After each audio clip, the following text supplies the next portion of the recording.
আজকে আমি এসেছি খুলনা ইউনিভার্সিটিতে একটু সময় স্পেন্ড করার জন্য। তো প্রথমে ক্যাফেটেরিয়া গিয়েছিলাম। ক্যাফেটেরিয়ায় গিয়ে রোল খেলাম, সিঙ্গারা খেলাম এবং এখন একটু হাঁটাহাঁটি করছি, খুব ভালো লাগছে। আমি আপনাদেরকে একটু ভিউটা দেখাতে চাচ্ছি এখানে। খুবই সুন্দর ভিউ এবং কিছুক্ষণ আগে বৃষ্টি হয়েছে এখানে। তো বৃষ্টির পরে আসলে যেরকম একটা শান্ত স্নিগ্ধ পরিবেশ থাকে, আমি এখন ফিল করতে পারছি। তো আচ্ছা, আপনাদেরকেও আমি একটু ভিউটা দেখাতে চাচ্ছি। আহ,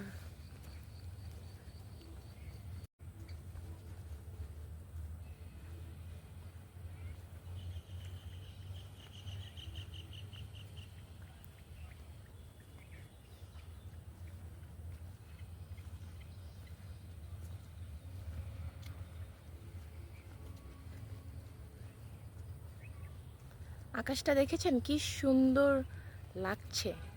এই ভিউতে ফটোস বা ভিডিওস নিলে কত পরিমাণ সুন্দর হতে পারে আপনারা ভাবতে পারছেন? আসলেই একটা সুন্দর পরিবেশ উপভোগ করছি এখন।